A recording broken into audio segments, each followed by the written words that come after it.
Well, I get to talk about the fun one, everybody. Church finances. I don't mind. I don't mind talking about this one because I think this one's very important. And it's not just as a lead pastor in every aspect of ministry, it should be important. You see, the church should lead the way in stewardship and integrity because every dollar placed in the offering represents faith, sacrifice, and trust in God. So before we go into this lesson, I want to kind of paint a visual. In the offering plate, tomorrow morning, everybody's going to pass them around. People are going to give online. And as you think about when people give, I want you to think about the tithes that are going to come in tomorrow. That's someone giving 10% of their income that they worked hard to God.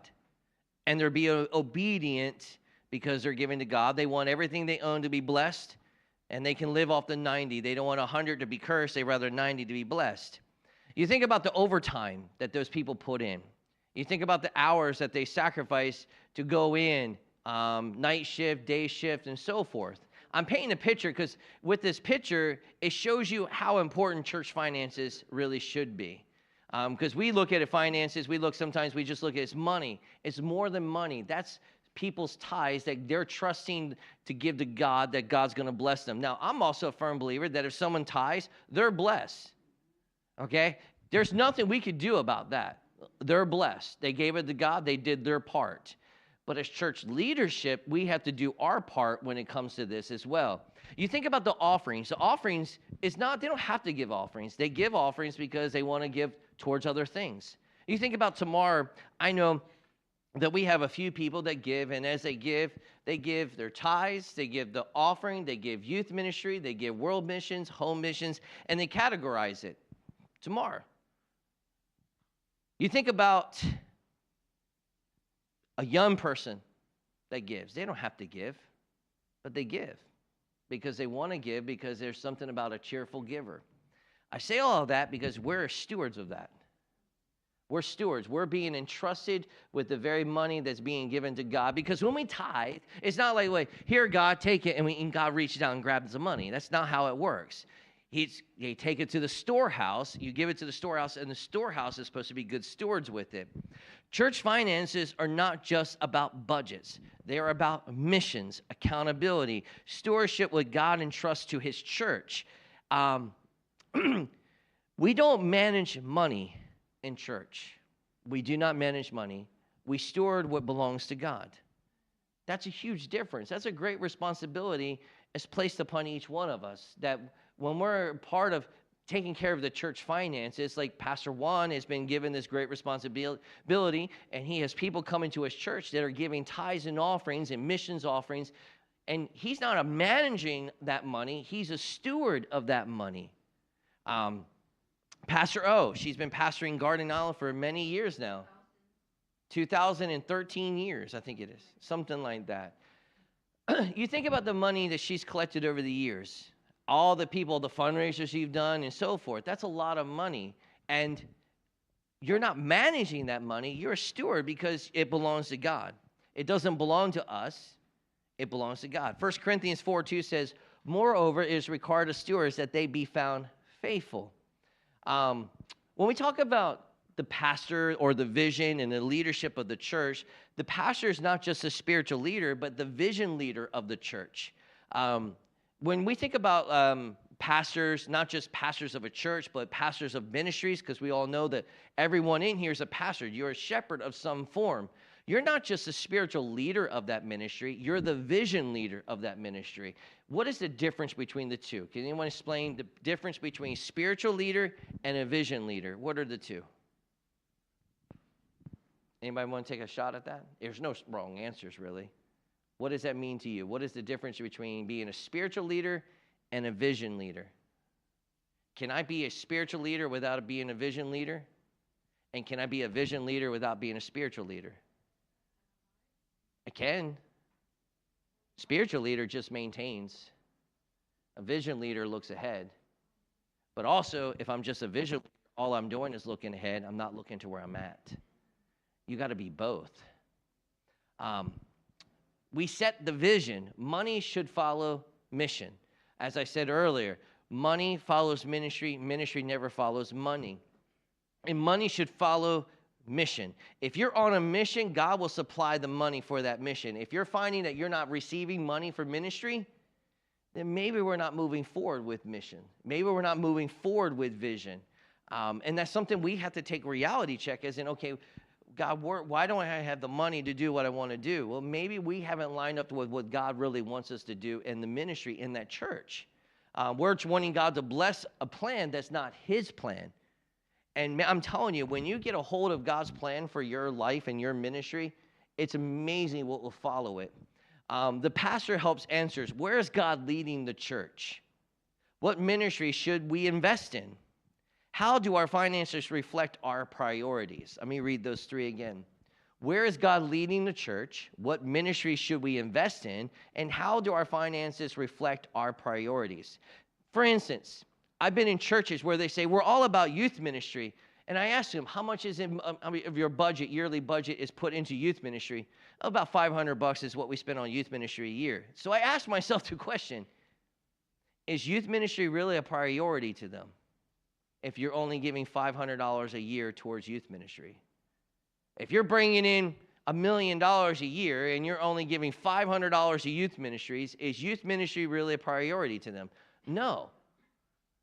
You can tell what's a priority because you put your resources where your priorities are at. So we got to lead in the we got to lead financially in the culture that we live in. The pastor sets the tone for generosity, integrity, and transparency. If the pastor's not giving, why should the church give?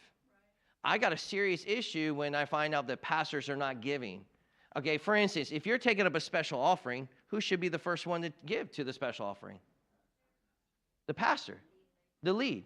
Now, for instance, if Brother Terry comes to me and says, Pastor, I really want to bless this ministry, and I want if we could take up a special offering, that's great. What is the next thing I'm going to ask Terry? How much are you going to give into this goal that you said? Because if he's not going to buy into it, why should anyone else buy into it? So when we go to set the generosity, the tone for generosity, it follows us, okay? I'm a cheerful giver. I love giving. I've taught my kids, they give, and I'm thankful, blessed because they give. We have to live out of a generous life knowing that when I give, and I look back and I think to myself, you know, God has been so faithful to us and we have never gone really without. And the Lord has blessed us with so much. We've done so much. It's all because we give. When you live a generous life, you set the tone. You got to have integrity when it comes to money. And also on top of that, you got to have transparency, which we're going to go into in just a moment. But people tend to give where they trust leadership. And when they start to trust the leadership, people will give. Healthy churches do not operate on one-person financial control. If your church is operating on one-person financial control, it's going to be a nightmare. It's going to fall flat on its face. Excuse me, golly day. The pastor has to lead the church finances when it comes to lining up with the vision of the church. But a pastor also needs people that work with them hand in hand. For instance, in the Church of God Minutes, which I love and adore the Church of God Minutes because it's there to protect me and it's there to protect the church. We operate by the Church of God Minutes. The Church of God Minutes tells us that the pastor is the pastor, but he's supposed to have a what? A treasurer, a clerk. Whatever old school calls them clerks, we call them treasurers. But they should work hand in hand with the pastor. Does the treasurer have control and can tell the pastor what to do? No.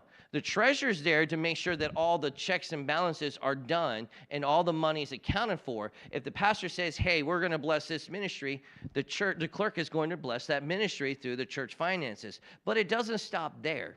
The Church of God Minutes, which is part of the Bible, right? Church of God Minutes is part of the Bible. It's part of the New Testament somewhere. But you're supposed to have a financial committee. What is a financial committee? Anybody? What's a financial committee? It can be your board. It might not be your board. What is a financial committee in a church? In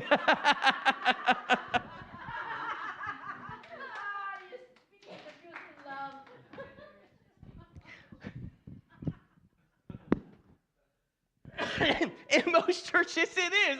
I'm over here thinking, he's not wrong. It's actually right. Most churches, it is the most. It's the people who give the most. But a church financial committee, it can be your board. Okay, so let's just set up the church structure of a Church of God. At Newtown, let me just use Newtown Church of God as an example, okay? Because I can't talk for other churches. I can just talk for Newtown. Newtown, we have a church clerk, okay? And we have a board, okay? The board consists of 6 members of it. And the reason why it consists of 6 is because I will be the 7th. If you have a board of 9, the pastor is always going to be the 8. You have a pastor is always going to be the tiebreaker if there is a vote. Okay, the pastor makes motions to his board. The board is voted on by the church congregation. Based off the size of your congregation is how many board members you have. Okay, you can have a minimum of 3 members, and then you can have a maximum of, I forgot how many it is, based off the membership of the church. But in Newtown, we have 6 board members. My 6 board members, out of those, 3 of them serve on my financial committee. The reason why is it's easier just to have them part of your board to be a part of the financial committee. My financial committee consists of Ian, Uncle Bubba, and Terry. Now, my other board members are able to fill in if one of them cannot be there, such as James and Pedro and so forth. But the point is every Sunday, they go upstairs and they count the tithes and offerings. They fill out the paperwork, they sign it, they date it, it's put into the system. The clerk gets it, she double checks everything into the system. Okay, at the end of the month, all I get is a expense report, an income and expense report that we have this much money come in and this much money went out. When it comes to church checks, when it comes to expenditures, this is something that's very dangerous because a lot of churches don't have a system and it can get you in a lot of trouble legally. There has to be a system. And according to the Church of God minutes, the way you're supposed to operate is there supposed to be a form that if someone wants to get reimbursed from something that they bought, if they didn't get authority to purchase it, the church does not have to reimburse that person. Okay? Everybody in the church can't just go out and spend the church's money. They have to get approval to spend the money. I've had it. How many of you had it where, hey, pastor, I bought this. Who do I turn the receipt in? Oh, who clearanced that purchase? Oh, the church needed. I thought I'd go ahead and get it. Like, well, that's not how it works. Let me tell you how it works. And I want to thank you for your donation. And you have to stick to that because if you don't, people will spend their church money in a heartbeat.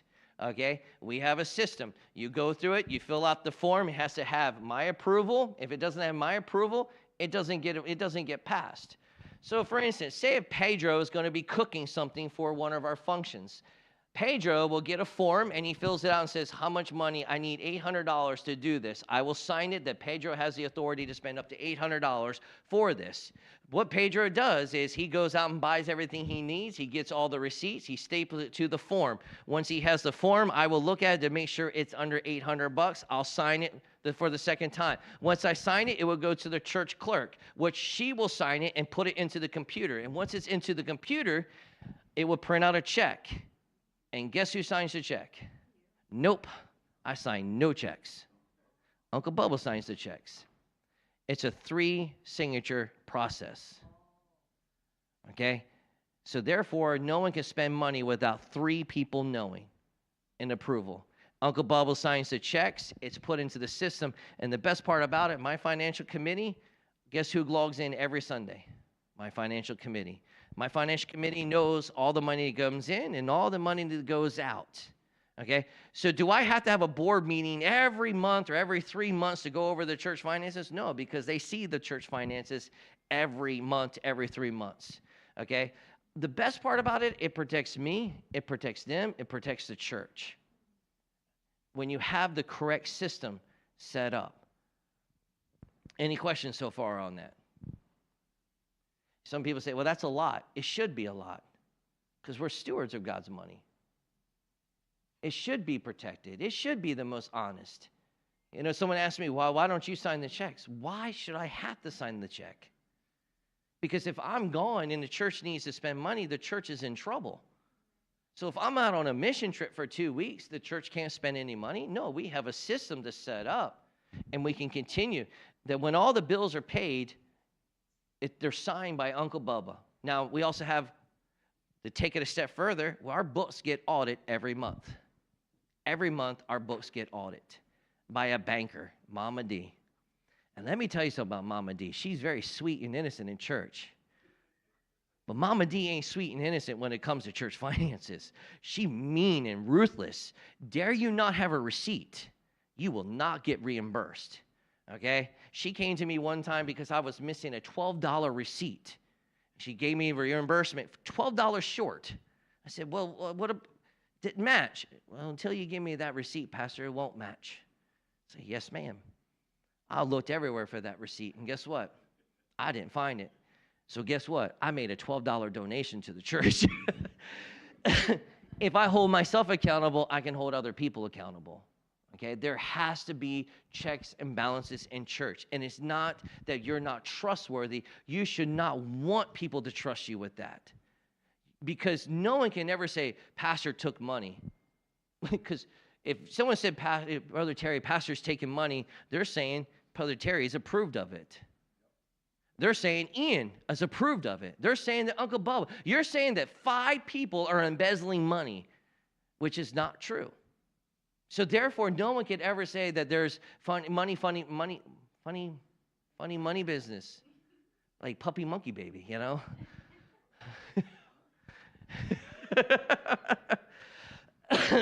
There has to be checks and balances, and it's all in the Church of God minutes. So with that said, how many of you in your church has a clerk? Raise your hand if you have a clerk. You don't know?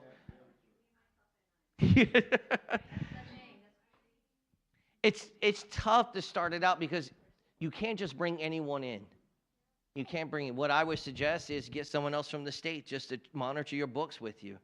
Mama D, when she monitors our books, she monitors it just like a banker does. And I want her to audit our books every month because the board now knows and the financial committee knows she's going to audit the books, that every check is signed for, accounted for, every receipt. So when we file it, it's truly filed and ready to go.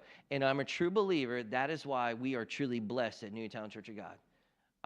And I'm not putting this on a pedestal, but I believe that we are truly blessed because we have every penny accounted for. Now, when it comes to doing projects, there has to be a system also set up for the project. As in, how does that work in the church? Okay? If,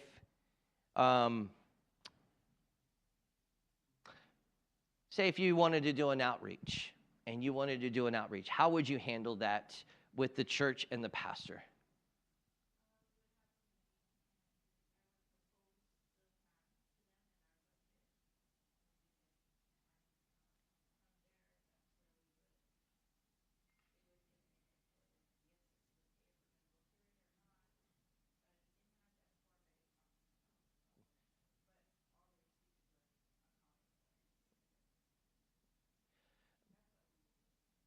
And there's nothing wrong with that. I wasn't trying to set you up that, you know. We can always make it better. We can always make the process better. I'm always open to suggestions on how we can make things better here at Newtown. The form is great because the form gives it a plan. It starts the counting the cost.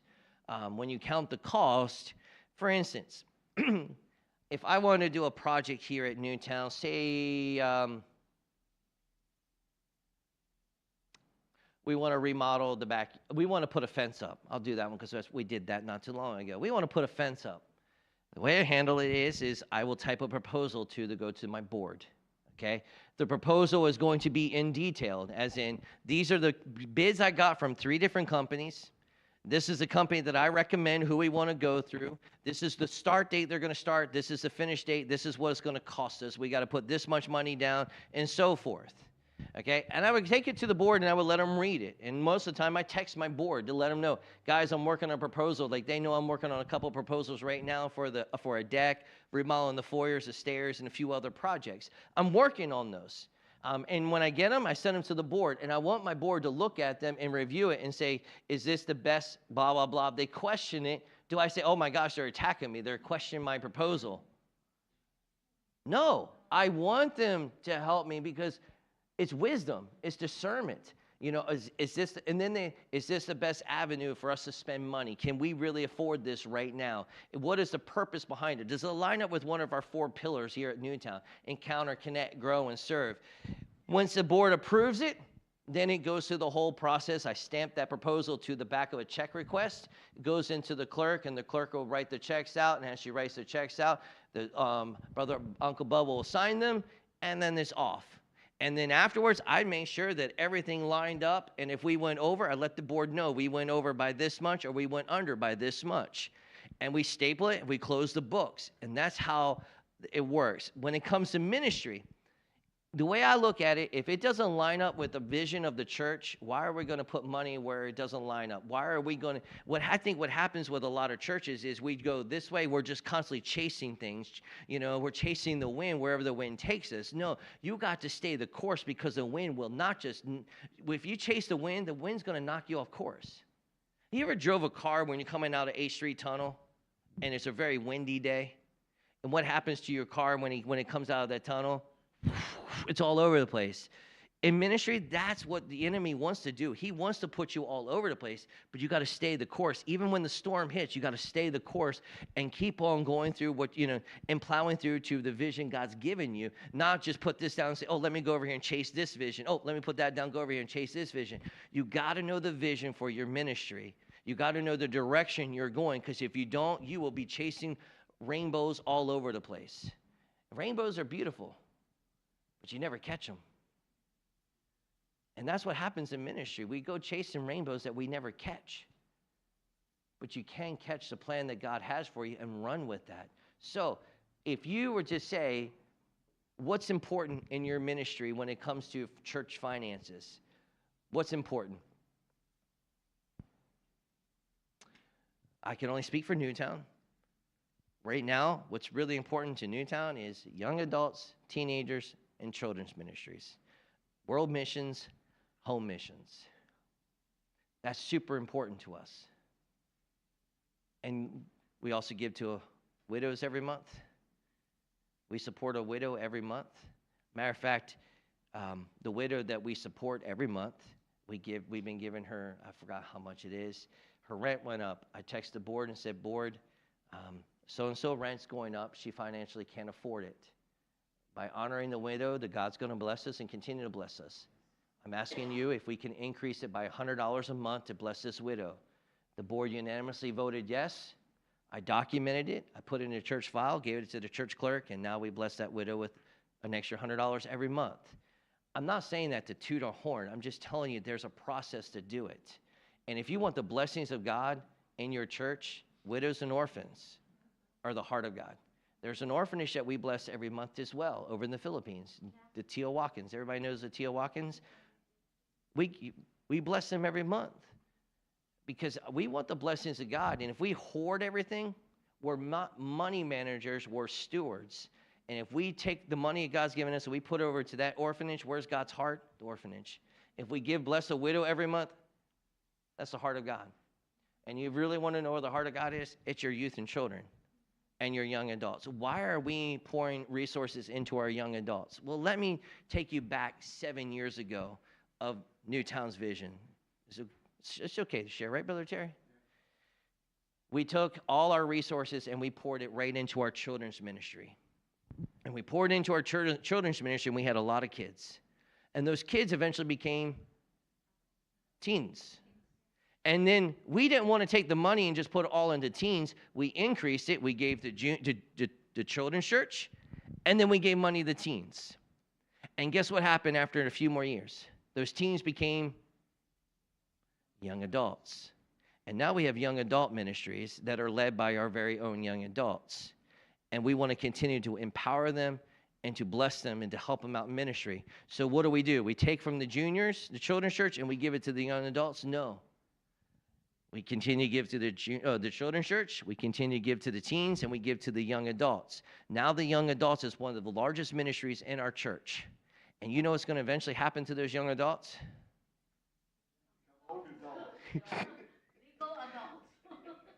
So we have a young adults. About 90% of those young adults tithe. And it all started because of what? Did we get a whole bunch of money down from young adults from the right away? No. We started where here, the children's church became teens, and we taught them, discipled them, poured money into them. Now they're young adults. And guess what those young adults, their tithes and offerings are going towards?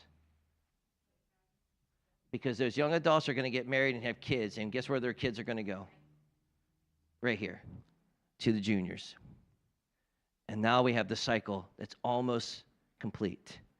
Because when they get married and have kids, now the cycle is complete. And I will have this going. What happens with a lot of churches is they don't want to start here.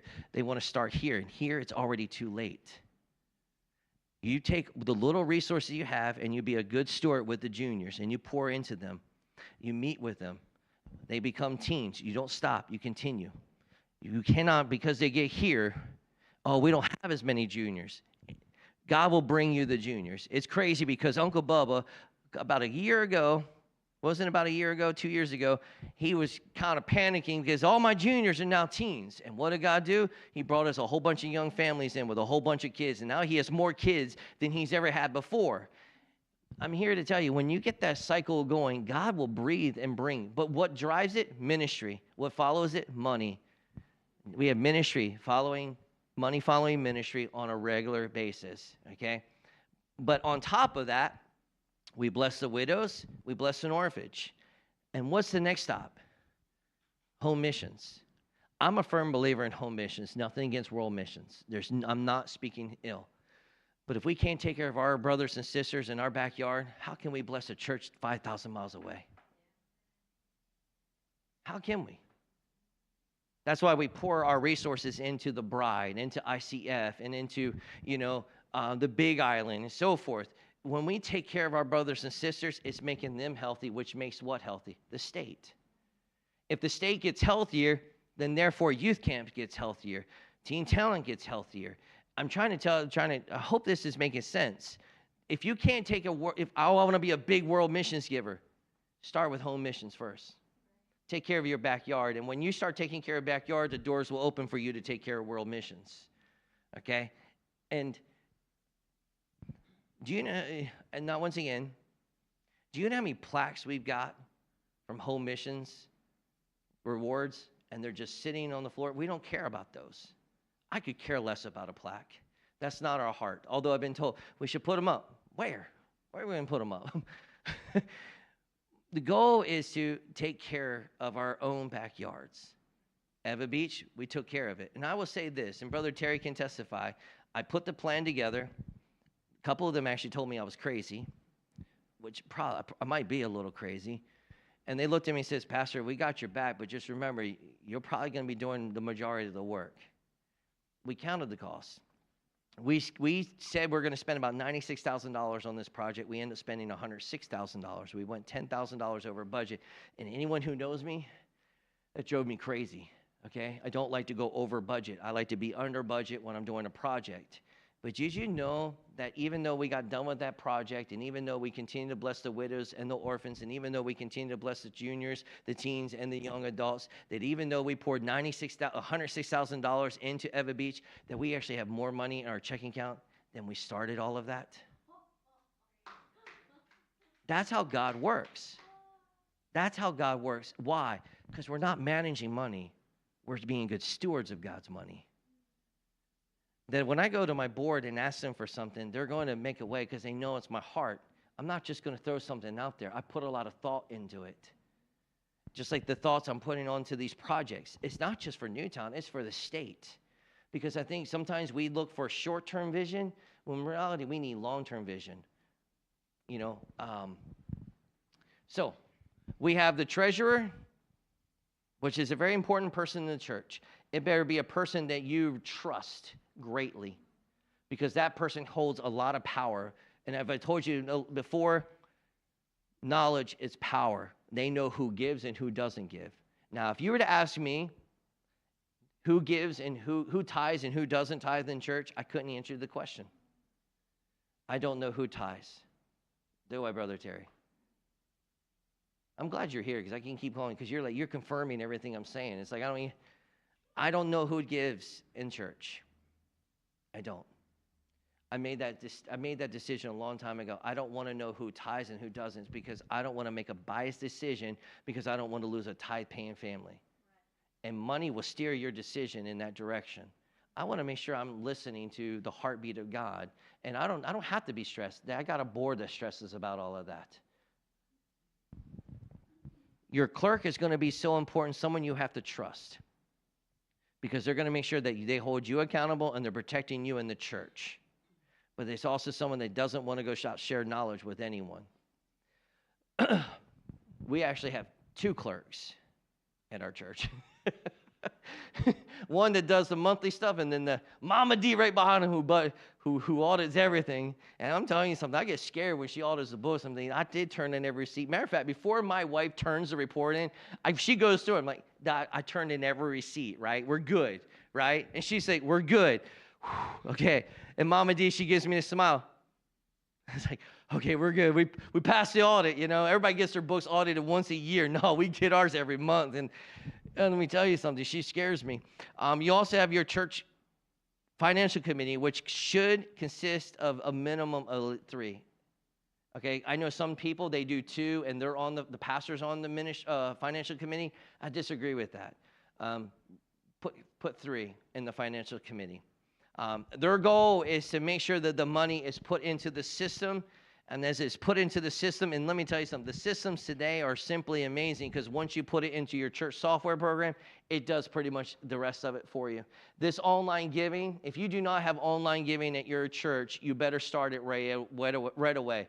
If you want a cheap program, it's called Flockbase. Flockbase is a flock.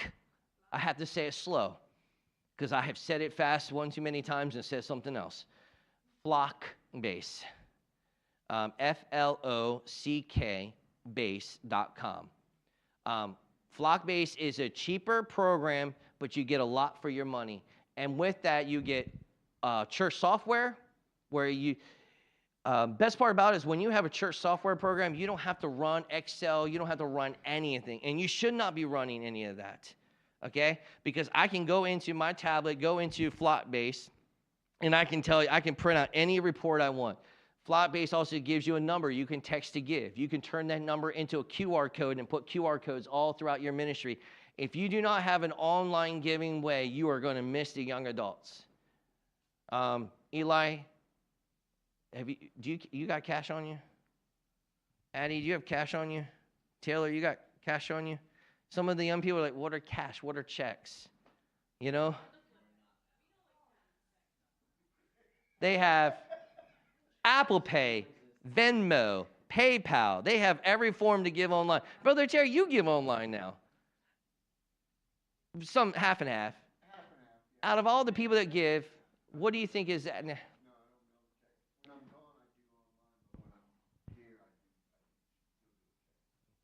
I would say 60 to 70% of our giving now is online. 60 to 70% of our giving is online.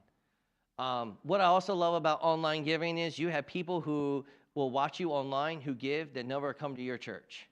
We have those. We have people that give that watch us. I've never met them in my life and probably never will because they don't live on the island. By having an online source, you now create an avenue where other people can give. If you're looking for a more upgraded version, one church will actually create an app for you. You pay a little bit more. It's about $104 a month. But one church is more than just an online giving. You can run all your books, your checking accounts, all your divisions of men's ministry, women's ministry, teen ministry. It has it even where you have an app so people can actually download. You actually have an app. It's called One Church. When you click on it, it actually puts our logo up. And it even says you can have the Bible. You have forms. Your form is on there if you wanted to turn in a form. You can have Give Now. You got volunteering. So if you wanted to be able to put a schedule out for your volunteers for your children's church, nursery, you have volunteering. And it actually puts the whole schedule out for them and even texting them to remind them that they have they're volunteer. They're scheduled to do it. You have events that people can sign up for events. So if you have a car wash or anything, it even does your events, even does groups. So if you have a worship group, young adult group, it has all of it right there in a one-stop shop for you. We run this one for our new town here, one church. Now, Eva Beach, it's not got to the point where we can financially afford that. We do flock base, and flock base is great, and we keep them separated. But we have flock base for that one. You have one church. There are other resources out there, but what I would encourage you to do, don't do what a lot of small churches do, where they'll do this avenue, and there are 5 different avenues. No, bring it under one avenue and clear it up. Because when you have 5, there can be a lot of confusion and some flags that can go up. Bring it under one. What's great is my financial committee have access to it 24 hours a day. My clerk has access to it 24 hours a day. I can go on to my church books right now, and I can tell you, I can bring up a report of how much money's come in and how much money's gone out this year. I can draw a report on how much we give into world missions, how much has come into world missions, home missions, and so forth. I would really highly suggest it. All right, so when it talks to you have spiritual sight, which the pastor will lead the ministry. In your case, you will lead your ministry. You got to remember, you got to be the biblical stewardship, the responsible leadership, and wise decision making. And you got to figure out where you really want to invest your money, your resources, because in the secular world, it's called the ROI, return on investment. Okay, and everybody cares about the return on the investment. Do I buy into this stock? Do I buy into this Roth IRA? Do I buy into 401k? Do I buy in gold and silver? Do I buy crypto? People are always looking for ways to put their money and get a return on their investment. In church, we're stewards. We're not just managing money. We're stewards of the money. Okay, what do we want to get a return on? Okay, so therefore, if I'm investing in this ministry, I have to ask myself, what's the return? If you're not getting a return on it, what do you do? If in a secular world, if you were putting money somewhere where you were not getting a return, you were losing, and you've been losing for a year or two, what would you do? Pull it out. You can't afford to keep losing money. Why am I going to keep throwing money down the drain? I'd rather just leave it in the checking account and not get anything. I don't want to lose it. We should take it and take evaluation. Okay, where are we really stewarding our money? Because if it's not getting a return, maybe I should consider, where am I really putting church finances? I went through what we're doing at Newtown. So where are you at your ministry putting your money? Where are you putting your money? Where are you stewarding your money? Some people, you got to be very careful. The church should help families out in the church. It should. If we can't take care of our very own, how can we take care of outside of our flock? But the goal is in your flock is not to just keep on helping them. No, you help them, but they also got to help themselves. And if you're not careful about that, that can turn into a nightmare. Have you ever experienced that before? Where you're paying people's rent and they're just staying home and they're not working, and 6 months pass and you're still paying their rent, but they're not working. You're thinking, and then you have to have that awkward conversation. Hey, the church can't keep on doing this. You gotta help yourself. Let's get you into a work program. Let's do something. And then you find out if they really want to work or not. The church is there to help people. It's not there to carry them. Just like the Holy Spirit is sent to be your helper. We're here to help people. Help me help you. That's it. I'm here to help you, but I'm not going to do it for you, okay?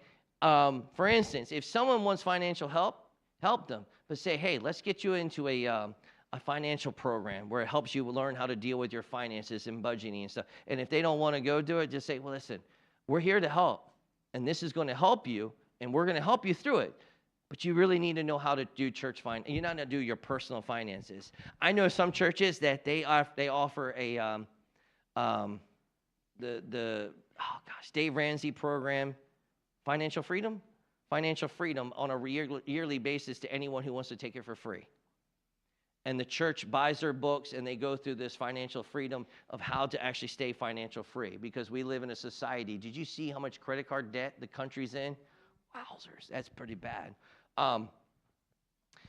You got to count the cost, where are you stewarding your money? For instance, on top of so everybody has a monthly budget, right? You have your monthly budget. In your monthly budget, it should look like tithes, rent, electric, water, gas, groceries, and so forth. And at the very bottom, it's like whatever's left over, right? That's your kind of your play money. You got to think, how much do I put away in savings? How much do I can spend out to go out to eat? And so that's how a personal budget looks like. Everybody in here has a personal budget. Church budget, how do you do your church budget? It's the same way. You got your tithe of tithe, okay? And if your church is behind on tithe of tithes, I got a serious issue with that, right, Pastor O? Don't let me find out. They don't even let me know in the state, okay, the state office, because if I find out you're behind on your reports, ask Malu. How many times I call him like, yo, bro, you're behind on your reports. You better catch him up right now. You're the chair of my youth board. You do not represent me like that. You hear me? Ask my church. When do you get a message from me about your church reports, Brother Terry? First of the month. And I say it very nice, just a friendly reminder. Because the second one is not going to be friendly, okay? We have to turn in our church reports every month. I want to be reporting on time. Because when I report on time, I want the blessings of God to flow. I don't want to build a dam. I don't want to be an obstacle where God's blessings can't flow. I send in my church report soon as we do it. We send in a check, and we do give out extra every month to home missions and so forth. I'm not saying it to brag. I'm just telling you what we do, because I want the blessings of God to flow. You have your tithe of tithe. You have your rent, your electric, your water, all your monthly bills that go out, and they do add up. Yes. What's left? Sometimes there's not much left. Sometimes there may be only $50 left. What do you do with that extra $50? Where are you going to invest it? We have all these things that we want to do. There's a lot I want to do on this property, but I don't have the finances for it yet. I will, though.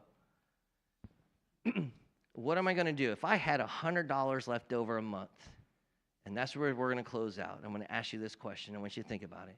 If you had $100 left over a month to invest it, to steward somewhere, where would you steward it? Think about it. Where would you steward it? And when it comes to ministry, you don't have to give the right answer, your answer. Don't give me no politically correct answer crap, okay? I want a real answer from your heart. Where would you invest that $100? I didn't mean to say, it's not much. You know how much we invest in our children's ministry every month? $150 is what we spend on children's ministry a month. And we have a thriving children's ministry. You know how much we invest in our teens? $150 a month. You know how much we invest in our young adults? $150 a month. So I ask this question, it may be just $100. Where would you invest that $100 a month? Who wants to go first? Go ahead, Pastor O. Where the money can multiply. That's why we sent to Sister Margaret.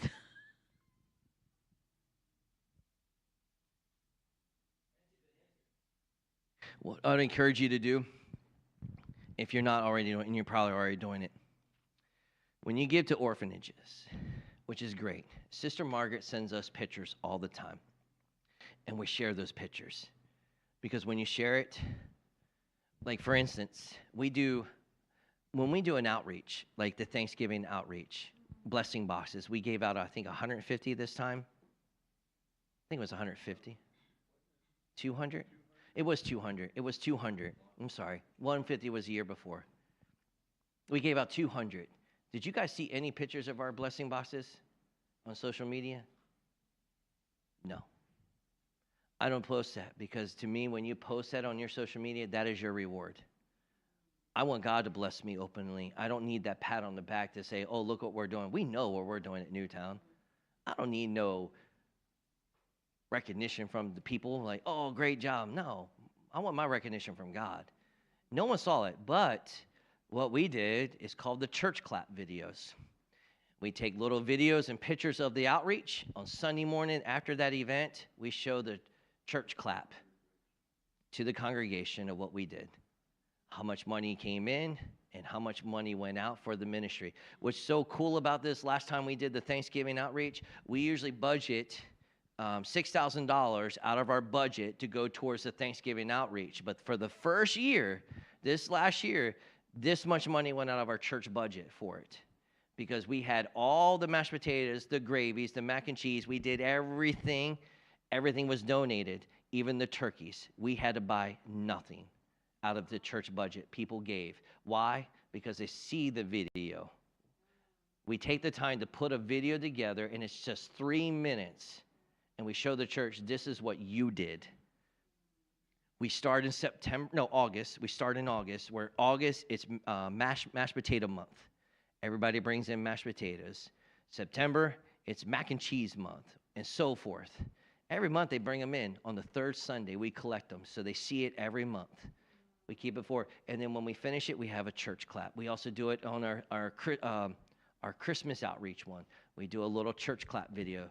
We do one when we do ministry work day, when we have a ministry work day and we do all the details of cleaning, shampooing, all these things. We have someone go around, just take little videos. We put a big video together, and guess what we show on that Sunday? Church clap video. We did it with Tia Watkins, where we blessed them for Christmas. She sent us a whole bunch of videos. We did a church clap and showed the congregation that they blessed them with Christmas that one year.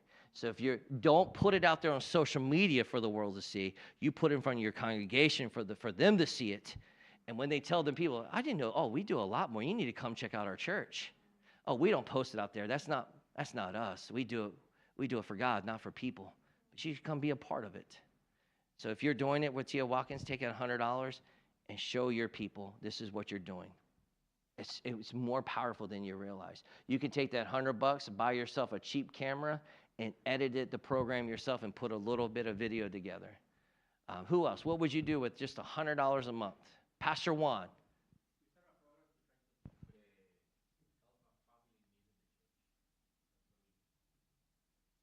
That's a good one. That's a good one, because there's always going to be needs in the church. I'm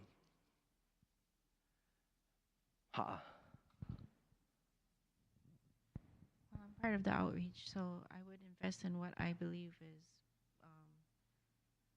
going to reach out to those who are in need. So I would put into outreach so that we could reach out to our community, and then our community will be able to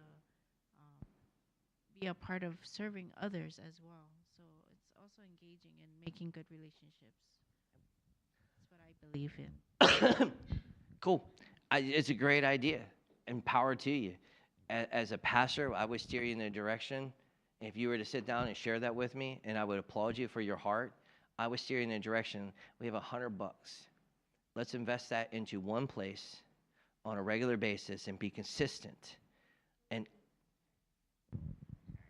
you're fine. It'll be the children's ministry. Children's ministry.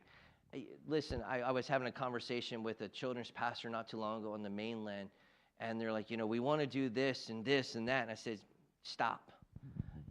Your church is broke.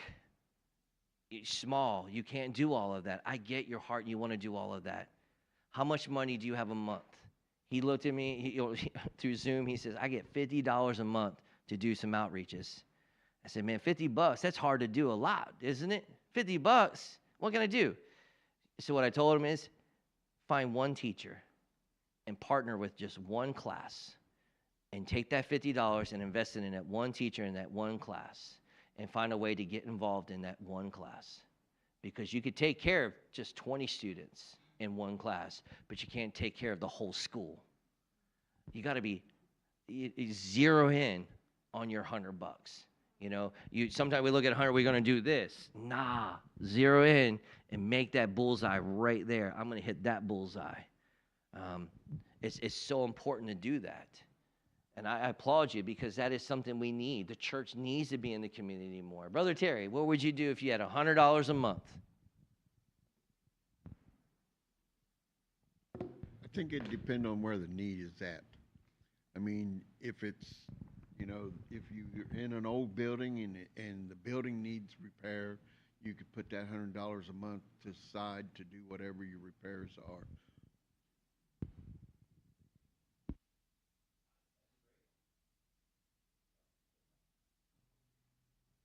That's a good one.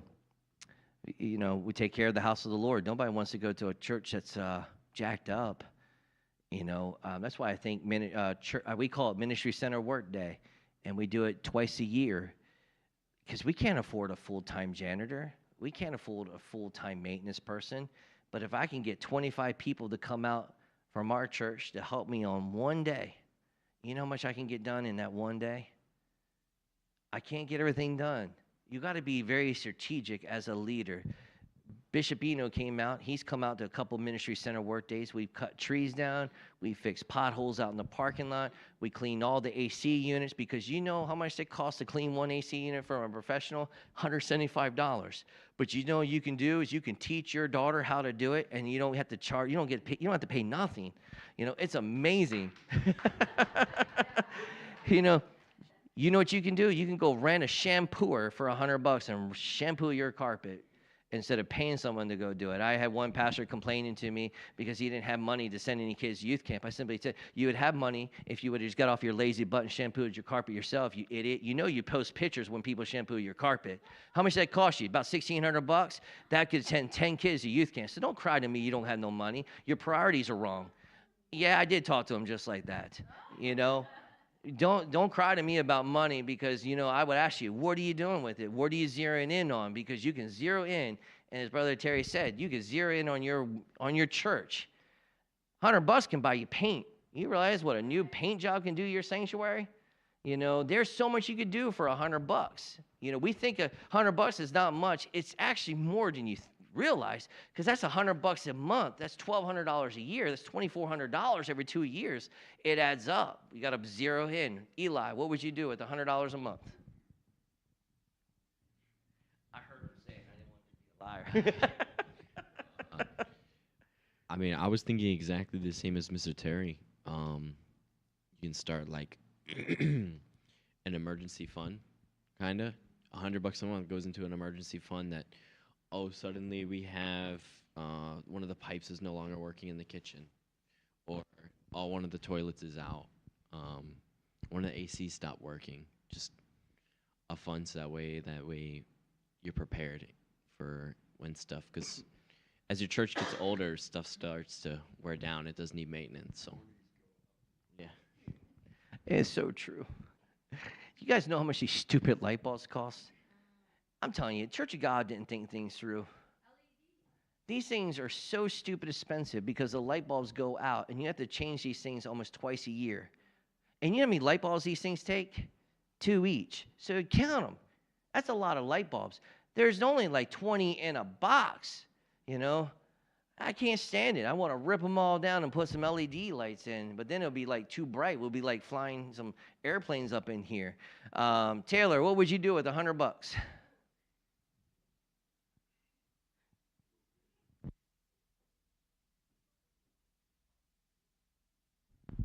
Or a laughing ministry. I'd put it towards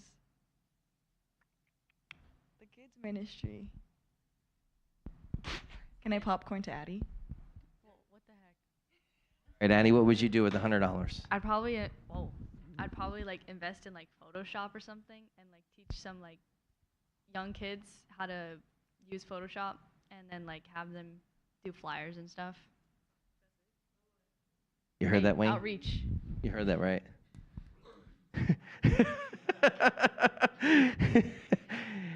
Did you notice? All right, Benny, what would you do with $100 a month? When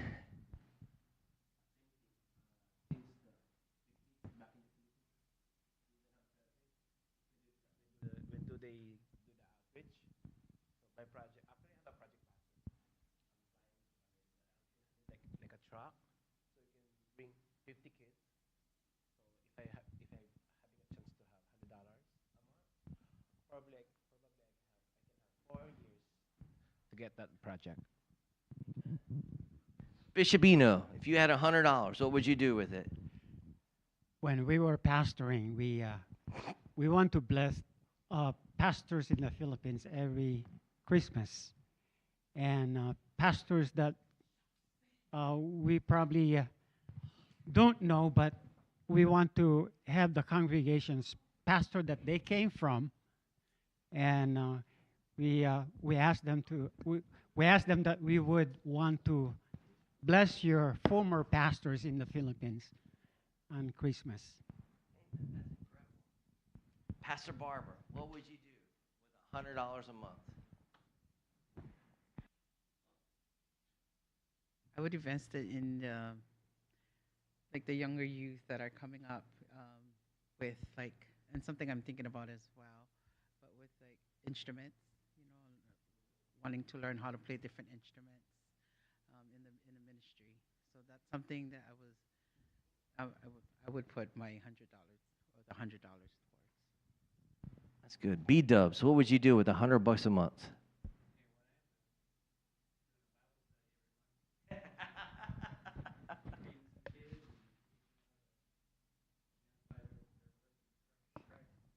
I want to thank you for not turning in those receipts.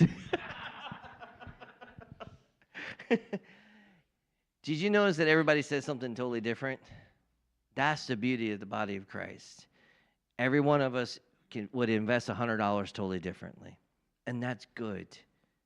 You know, if you were to ask me, I already told you, we started with just Sister Nakashima. We started giving to her, taking care of a widow in the church. And because we took care of her, it started everything else. Where we wanted to, the next step was we took care of the orphanage. And then we started the circle. But you got to be strategic. You got to have that bullseye. And when you have that bullseye, the bullseyes will get bigger and bigger, yes. But you got to zero in and be purposeful and intentional on what you're going to do with that $100. And let me tell you something. With Taylor saying that she wants to work, I will give her $100 every month because that return is going to be endless. I would invest in Brother Terry. I would invest in Addie. I would invest in that $100 a month. And if you ever put a proposal together and you want to do something, you come see me, and I will go to bat for you. But if you come to me, don't say, this is what I want to do. I want to see your plan. I'm going to ask you, what's your plan? What have you put into it? And I will invest into it. And when you do, I'm being serious. I will, when I come to you, ask you for stuff, I usually tell you this is what I'm going to do. We're out here raising $21,000 every year, and I got tired of it. That's why we're bringing youth camp to the ministry center so I can invest in my own place, man. And we're going to have we're going to put a broom on top of the Flatfoot Fellowship Hall. We're going to have a room, okay? Mark my words. We're going to have a 1,600 square foot room above that fellowship hall in 3 years. I've been asking the Lord, I want to invest. You gave us a $6 million property here. Let's build up right here. We're central, you know. We got to hold God to it. And when you do, because God's going to say, you've been faithful with little. I'm going to give you some more. And, you know, we were faithful with this much. Now we're at this much. And I look forward till we get this much. Because we're faithful with little, we could be faithful with a lot. But you'll never be faithful with a lot until you've been faithful with a little. And that's why I asked you $100. What are you going to do with $100? So that's all I've got to say. I wasn't even. But as you all can tell, Ian is here, so everybody is pretty upset. I told him, Ian, that if you came, we'll be here for a little longer. But if you didn't show up, we were going to end early today. So everybody's a little upset you showed up. Yeah, I got you, bro. I got you, man.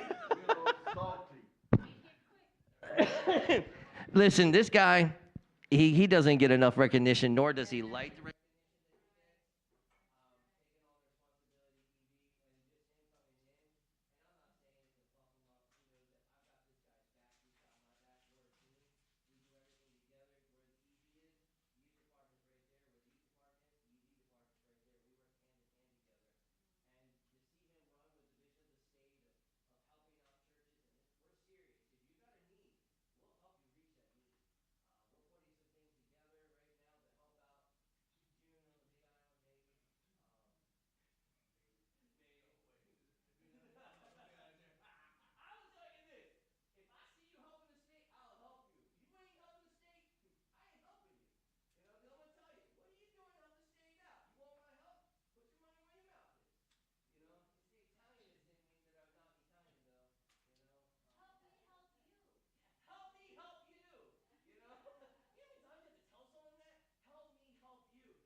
All right, give me like 10 minutes, and then we'll be out of here. I asked Pastor Brandon and I talked. I said, look, just give me 10 minutes to kind of align people on some of the things that we're working on from a state level, and align our new ordained ministers on some of the responsibilities and the journey that we're on as ordained ministers in the church of God, right? And so the latter part of that in the church of God is really kind of what I wanted to focus on, because I'm not licensed through the church of Newtown. I'm licensed through the church of God, right? And whatever respective church you worship at, or that you serve under, or that you lead, that's your church. But there's still a giant umbrella that covers your front, that covers your back, that covers your sides, and all the other resources that go through it that we're really all licensed through. Which is to also say that we're not just licensed through that, but we make a commitment to that greater vision of the church of God, right? Otherwise, you have independent churches that do their own thing and will stay in their bubble, and that's what they do. Great. That's good for them. The kingdom of heaven is full of all sorts of different things, but as we are all here, our licensing and our commitment is a two-way street. We get licensed, and then we give back, right? Just like ministry and Christianity and the example of Jesus Christ, Jesus came to serve, not to be served, and so that's also the commitment that we all make. And Pastor Brian kind of alluded to it. There's a bunch of projects that we're working on, and part of the evangelism's mission right now is to not just build churches, but to keep the current churches that we have intact and being able to be used, right? I'm going to throw a couple of stats out to you guys real quick just to put it in perspective. What's the average cost for a single-family home right now in Hawaii? $1 million, okay? For a single-family home. If you consider single-family homes and apartments right now, it's about $820,000 if you take those two. $820,000 considering everything, your studio apartments that's for sale and your single-family homes. If you just focus on the single-family homes, it's $1 million for the median. Not even like something grand and spectacular, right? With probably works that needs to be done, right? It's not easy. The average cost right now for commercial real estate to rent, okay, is about $50 a square foot. We're sitting in almost 2,000 square feet right now, okay? So for every 1,000 square feet, that's $5,000, okay? It's kind of crazy, right? Like it's to rent commercial. What's the point of renting commercial real estate? Well, where do you have church, right? Where's Good News? If Good News was here, they rent basically a warehouse to worship in. When Faith in Action was a part of our denomination, I know for a fact that they were paying $8,000 a month rent at their facility. $8,000, right? I know for a fact because I signed the lease before they took over the lease, right, through the business that I was a part of before that. And that the rent was going up, as a matter of fact.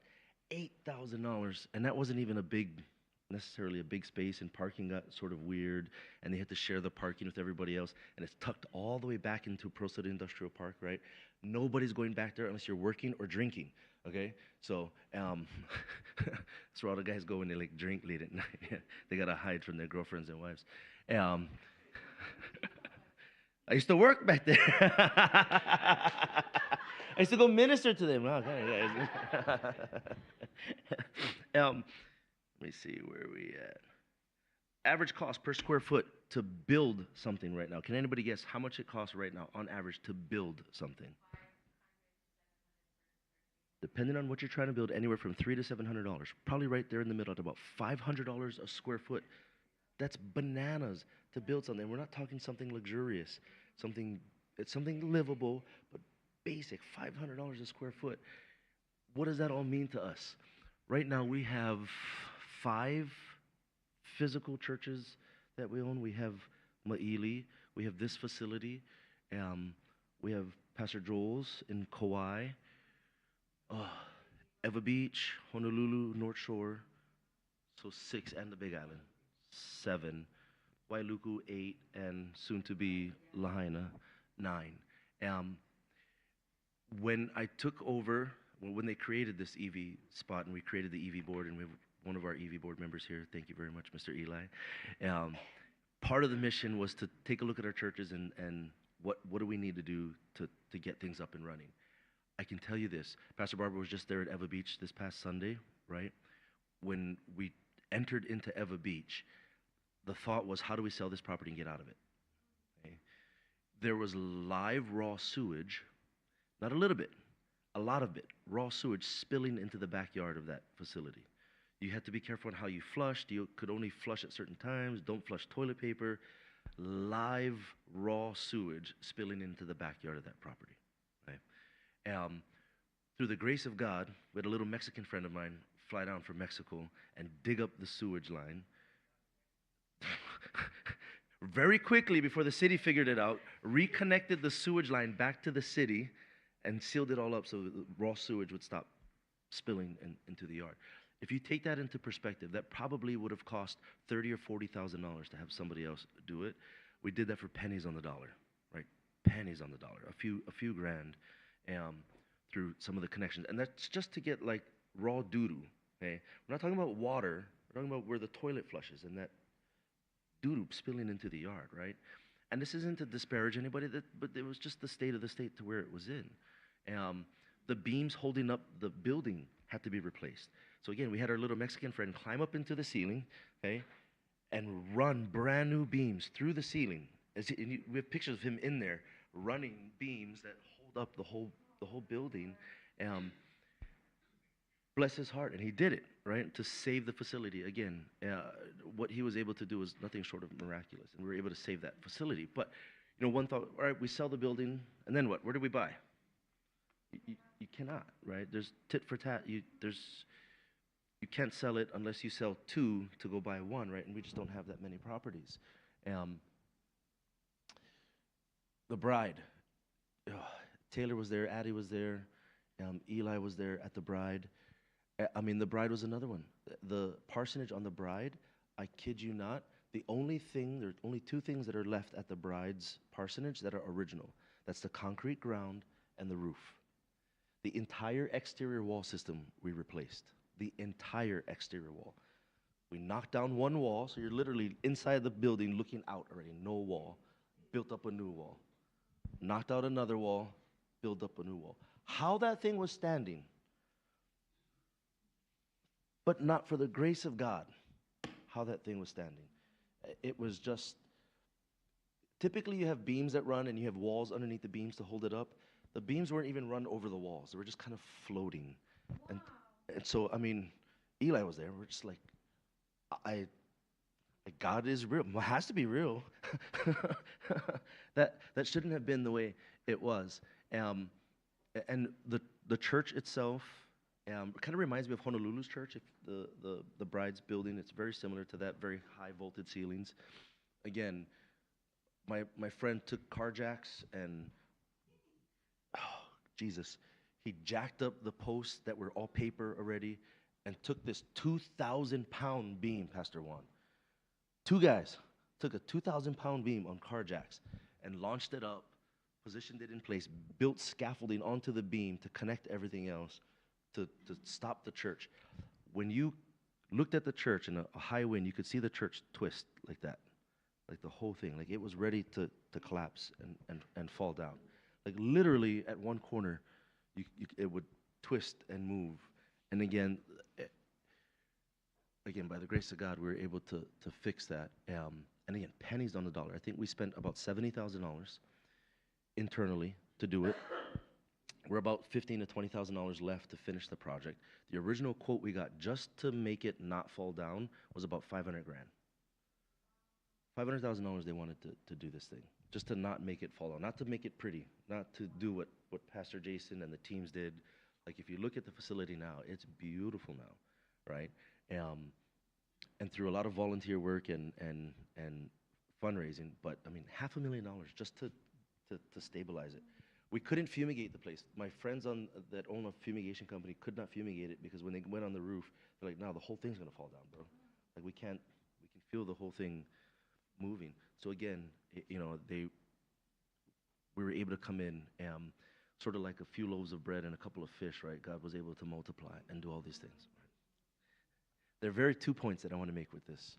that is our mission, right? And I've been talking to Bishop Malu on a mission that we have with Maili after we discovered this beautiful piece of land that connects to them right next door that we never knew existed, right? I was like, bro, this is all yours? There's some things that we want to do with the Maili Church of God. There are 2 points, and then I'll finish with this. One, with all these things that we're trying to do, it's important that the collective collects, right? The harvest is plentiful, the laborers are few. It really is a commitment of love. When we went to Maui, all the volunteers paid their own way to go to Maui. They took time off on their own. We couldn't pay for anybody. I'll take that back. We paid everybody. Everybody got a free Panda Express lunch. We took everybody to Panda Express. Even Bishop was like, bro, you couldn't take them to somewhere better than Panda Express? We're on a budget, Bishop. We're on a budget, right? We were able to, it's amazing to see what Pastor Jason and his team and that church and the whole Maui group is doing in that facility. When you're standing there, when we had its grand opening, I couldn't stop, but I just wanted to cry every minute because the finished product that the team did afterwards and the hours, they were up till 3, 4 in the morning painting and getting it ready and there's still more work to be done. But to look at what wasn't, to look at where one can only say the enemy had designed to end ministry in that community. And that church is in the heart.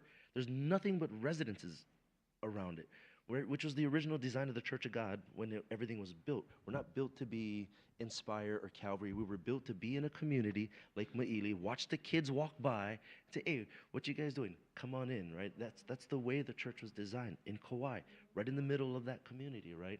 On the Big Island, Pastor June has a prison on one side of him, he has a school on the other side of him, and then houses, right? Like it's a harvest-rich community. That's what the churches were built in, and so we didn't want to lose that church and lose the opportunity to serve that Wailuku community, but nothing but houses around there, and so we were able to fix that. But there's more to be done, okay? There's more to be done in all these different projects, and it is a sacrifice to take time off. It is a sacrifice to put a little bit of money into it, but we didn't keep any of that. The EV department is a self-funded department. We don't have salaries. The board doesn't get anything special. My position itself, I get all my money stored up in a retirement account in heaven, every single dollar of it, right? And even if they did offer anything, we wouldn't take anything anyway. The money is better spent putting into these projects. And if you can buy into the vision and get other people, get laymen involved with it and say, hey, this is something that's worth doing. It's something that's worth taking a day or two off and going out and being a part of. It's really, really cool. It's cool to watch Addie lay carpet, this kind of carpet inside the bride, on her hands and knees, just laying carpet and gluing and laying carpet and gluing and hopping on over. And so if you can catch on to that vision and look at some of these projects that we're trying to do, it's an amazing thing to try and be a part of. And the preservation of those locations, we're not going to be able to buy new properties. Just the state doesn't have that kind of money. We don't. So it's even more important to save those properties. That's one. 2, how can I put this with being chill and not stepping on toes? We're in the business of serving, okay? We're in the business of serving. Now, I can tell you this. I honor my pastor because every mission that we do, every mission that we want to do, he's by my side and we're doing it together, right? This lower parking lot had California grass up to your eyes. Like, I kid you not. You have to go like this, like safari style, okay? I showed up with my Farmer John coveralls wading through that stuff, right? And we needed to chop it down, both for the kids to use and for extra parking and whatnot. Like, it doesn't help us any as a church. It was really for other projects. But when we went down there and we chopped all that stuff down, it sucks. It's miserable down there. But we did it. Pastor came and his kids came, and yeah, we were pulling up and I seen this beautiful Samoan man and his wife. I was like, Bishop Malu, what are you doing here, bro? It's like, I seen a text. I showed up. It's Thursday. I'm like, cool. Thanks, man.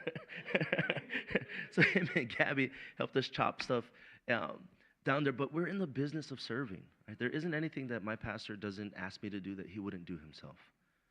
Um, Pastor Jason, and Pastor Jason, if you watch this, this is a compliment, not a dig on you. Pastor Jason, we had to show him how to use some pretty standard tools. If you want the saw to go this way, you press the button that way, and just, yeah. Yeah, you're unscrewing it, bro. You gotta make it revolve the other way, bro.